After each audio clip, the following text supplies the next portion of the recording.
सभी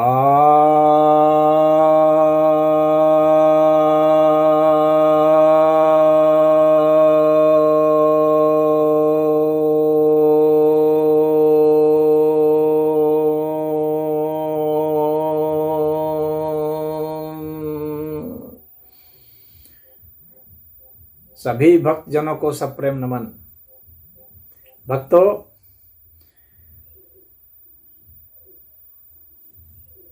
आज मैं आपके समक्ष श्रीमद् भगवद गीता के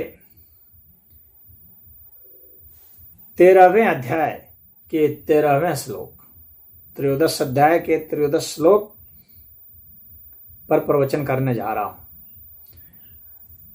श्री भगवान वाच, श्री भगवान कहते हैं, सर्वतः पाणिपादं तत्सर्वतो वक्षि शिरोमुखम सर्वतः श्रुतिम लोके सर्वम आवृत्य तिष्ठति। अर्थात सब जगह पर उसके हाथ हैं, पैर हैं। वह सभी जगह अपनी आंखें रखे हुए, सभी जगह उसके कान हैं, सभी जगह उसके मुंह हैं, सभी लोगों में वह विद्यमान है और सभी लोगों को विद्यमान करके, सभी को आवृत करके, सभी को अपने में समाहित करके वह स्थित है। यह बहुत ही उच्च स्तर का श्लोक है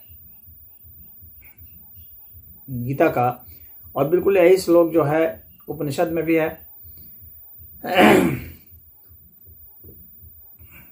तो यहां पर भगवान क्या कह रहे हैं कि सभी जगह हाथ पैर हैं उसके। यानी यदि भक्त चाहे कहीं पर कि भगवान की पूजा करूं, उनके चरणों में रखूं फूल बेलपत्र कुछ भी, तो उपलब्ध है भगवान हर जगह। मंदिर जाने की भी कोई जरूरत नहीं है, आप जहाँ हैं वहीं से कर सकते हैं। मंदिर में भी जा सकते हैं, वहाँ भी कर सकते हैं, बाहर भी कर सकते हैं, आप जहाँ चाहे वहीं कर सकते हैं, क्योंकि सभी जगह उसके पैर हैं, सभी जगह उसके हाथ हैं। अगर आपको आशीर्वाद चाहिए तो उनके हाथ भी हर जगह है, आप कहीं भी रहे वे आशीर्वाद आपको दे सकते हैं। और वे जहाँ चाहें वे आपको अपनी कृपा भी दे सकते हैं, मदद भी दे सकते हैं, सहयोग भी दे सकते हैं। और उनकी आंखें भी सब जगह हैं, यानी हर चीज से वे देख रहे हैं आपको। हर जगह उनकी आंखें आंखें ही हैं, आप उनकी आंखों से बच नहीं सकते, आपके कोई भी कर्म उनसे छिप नहीं सकते।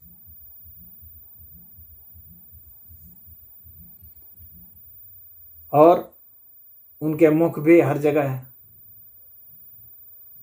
यदि आप उन्हें खिलाना चाहें तो आप उन्हें प्रसाद खिला सकते हैं, प्रसाद चढ़ाना चाहें तो प्रसाद चढ़ जाएगा, खिलाना चाहें आप वे खा लेंगे। और भगवान के प्रसाद, बहुत लोग पूछते हैं कि भगवान का प्रसाद और आदमी खाता है, दोनों में क्या अंतर है? अंतर है, आप जो प्रसाद चढ़ाएंगे भगवान का, भगवान ऐसा उसे भक्षण करेंगे, इस तरह से उसे खाएंगे कि वह घटेगा नहीं, और अन्न कोई भी खाएगा तो घट जाएगा। इसका कारण यह है कि भगवान के मुख चारों ओर है और हर चीज भगवान है, आपका प्रसाद भी भगवान ही है, तो वह घटेगा नहीं। उसकी भौतिक उपलब्धता में कोई अंतर नहीं आता, और वह आपके मन के द्वारा चढ़ाए गए प्रसाद को भी खा लेगा, भौतिक रूप से भी प्रसाद जो चढ़ाएंगे उसे भी खा लेंगे। तो भगवान किसी भी तरीके से खा सकते हैं, और भगवान आपको कहीं से भी बोल सकते हैं, बता सकते हैं। भगवान कहीं से भी आपको उपदेश दे सकते हैं, कहीं से भी आपको दिशा निर्देश दे सकते हैं, कहीं से भी आपको वर दे सकते हैं। तो भगवान का सिर हर जगह है, भगवान का माइंड हर जगह है। शिरो मुखम, मुख भी है और सिर भी है।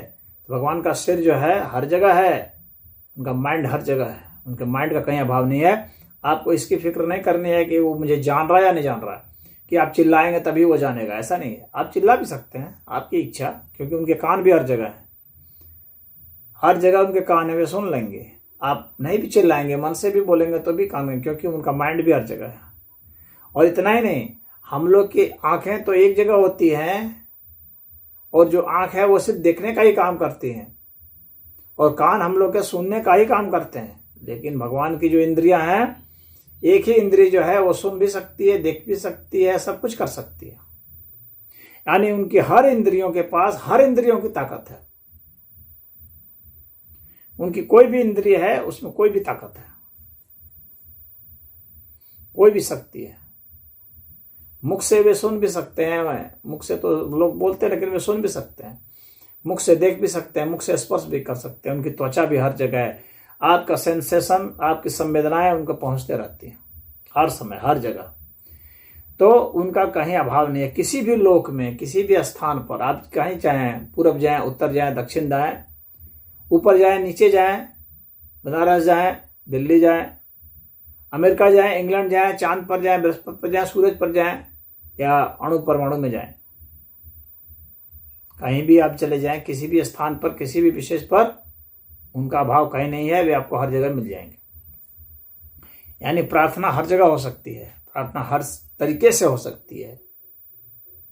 आप मन से कर सकते हैं, मुंह से कर सकते हैं, हाथ से कर सकते हैं, पैर से कर सकते हैं, कहीं से कर सकते हैं, कोई दिक्कत नहीं है। सर्वम आवृत तिष्ठति, वह सभी को आवृत करके सब घेरे हुए है। क्यों? क्योंकि वह अनंत है। अनंत होने के कारण उसके अंतर्गत सब है। तो परमात्मा के अंतर्गत सब हैं और उसके कारण ही परमात्मा स्थित हैं, सबको ले करके अपने में स्थित हैं। तो परमात्मा का भाव कहीं पर नहीं है, यही कहना चाह रहा है। ये जो है, तो कोई कहते अरे भगवान की तरफ जो है पूरा मुंह करके ही करना चाहिए, पश्चिम मुंह करके नहीं प्रणाम करना चाहिए, या पश्चिम करना चाहिए, पूरब करना चाहिए, उत्तर नहीं करना चाहिए, ऐसा कुछ नहीं। आप चारों दिशा में कहीं भी प्रणाम कर सकते हैं, चारों दिशा में कहीं भी पूजा कर सकते हैं। एक मंदिर में था, मैं बैठा हुआ, कार्यक्रम हो रहा था, तो एक सज्जन आए जो उस गांव के प्रधान थे। कहते हैं भगवान का मुंह इधर है, तो आप लोग को पीठ इधर करके नहीं बैठना चाहिए। तो ऐसे ऐसे तो लोग हैं। यहाँ भगवान ये कह रहे हैं कि मैं हर जगह हूँ, कोई ऐसी जगह ही नहीं है जो मैं नहीं हूँ, कोई ऐसी चीज नहीं है जो मैं नहीं हूँ, कोई ऐसी दिशा नहीं है जो मैं नहीं हूँ, कोई ऐसा स्थान नहीं है जहाँ मैं नहीं हूँ। तो सब स्थान में वही है। और ये जब गुरु नानक के विषय में है कि गुरु नानक जब गए थे अरब, तो वहाँ पर लोगों ने कहा कि अरे काबा की ओर पैर करके क्यों सोए हो भाई? तो कहा जाता है कि नानक देव ने कहा कि ऐसा है कि जिधर ईश्वर नहीं है उधर मेरा पैर कर दो, जिधर खुदा नहीं है उधर पैर कर दो। तो वो घुमाने लगा, जिधर भी घुमाता उधर उसको वही काबा ही नजर आता। ये दृष्टांत है, कथा है। मैं यह नहीं कहना चाहता हूँ कि यही हुआ होगा। यहाँ पर मेरा मतलब इतना ही है कि यह दृष्टांत सिर्फ यही बतलाने के लिए है, ये चाहे कल्पित कथा ही हो, लेकिन इसका उद्देश्य यही है बतलाना कि ईश्वर सब जगह है, हर तरफ है। कोई ऐसी दिशा नहीं है जहाँ की ईश्वर का अभाव हो, यह समझ लेने की बात है। और जब ऐसा आदमी समझ जाता है तो आपको ईश्वर हर जगह दिख जाएगा। खोजने की जरूरत नहीं है कि यहाँ जाऊंगा तो मिलेगा, यहाँ जाऊंगा तो नहीं मिलेगा। ईश्वर हर जगह मिल सकते हैं। मंदिर में मिल सकते हैं, किसी व्यक्ति में भी मिल सकते हैं, किसी वनस्पति में मिल सकते हैं, पानी में मिल सकते हैं, हवा में मिल सकते हैं, अंतरिक्ष में मिल सकते हैं, आग में मिल सकते हैं, सब जगह मिल सकते हैं। आपको अपने दिल के भीतर मिल जाएंगे, अपने माइंड में मिल जाएंगे, आपको पेट में मिल जाएंगे, जहाँ चाहेंगे वहाँ मिल जाएंगे। उनका कहीं अभाव नहीं है। इसीलिए उसके लिए कोई टेंशन ही आपको नहीं लेना है कि वो कहाँ होंगे कहाँ नहीं होंगे। वो सब जगह उपलब्ध है। वे सत असत हर चीज में वही हैं। हर तरह की वो अनंत सृष्टि है, ये अनंत ब्रह्मांड है।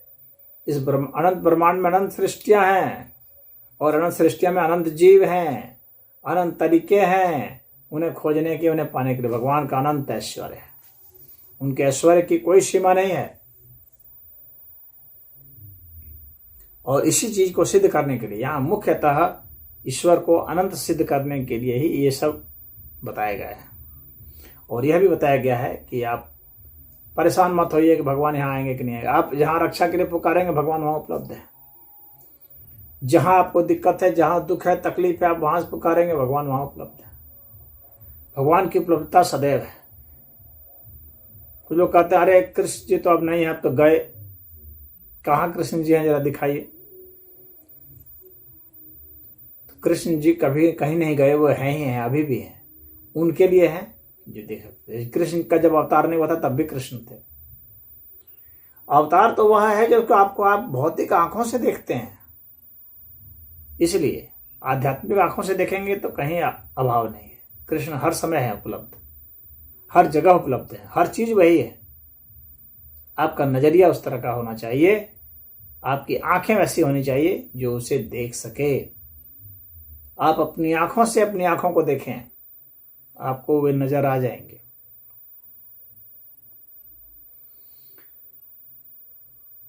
भगवान पहले भी विद्यमान थे। भगवान कहते हैं, ये श्रीमद् भागवत में कहा हुआ है, अहमेवाशम एवाग्रे न अन्यत यत् सदसत् परम पश्चादहम यदे तच्च यो आविश्येत सो असम्यहम। अर्थात सृष्टि पहले भी मैं ही था, मेरे सिवा कुछ नहीं था, और सृष्टि उत्पन्न होने के बाद भी मैं ही हूं, मेरे सिवा कुछ नहीं है। और ये जो संसार जो तुम्हें दिखता है, यह भी मैं ही हूं। यह सत असत, इसे परे, इसे जो कुछ भी तुम कल्पना करते हो वो सब मैं हूं, तुम भी मैं ही हूं। यही भगवान यहाँ बताना चाह रहे हैं। यानी भगवान सीधा सीधे कहना चाह रहे हैं कि मेरे सिवा कोई अस्तित्व नहीं है, जो भी अस्तित्व तुम्हें दिखता है वह मैं हूं। इसलिए तुम भ्रमित मत हो और कहो भगवान है कि नहीं। भगवान को खोजना क्या, जब सब कुछ भगवान ही है। जो दिख रहे उसको भी भगवान मानो, वो भाई भगवान। हाँ, भगवान को पूरी समग्रता में महसूस करना और एक सीमित में महसूस करना, एक अलग अनुभव होगा। बात इतनी है। अगर हम पानी पिएंगे तो एक अलग अनुभव होगा, अगर हम आग के संपर्क में आएंगे तो अलग अनुभव होगा। अनुभव तो अलग होगा, लेकिन है सब भगवान ही। सांप भी भगवान है, शेर भी भगवान है, गिलहरी भी भगवान है, मनुष्य भी भगवान है, वनस्पति भी भगवान है सब भगवान ही। हाँ, उसके अलग अलग अनुभव होंगे आपको, क्योंकि आपकी अलग अलग इंद्रियां प्रयोग हो रही है। लेकिन अनंत अस्तित्व को जब एक साथ महसूस करेंगे पूरी समग्रता में, तो अलग अनुभव होगा।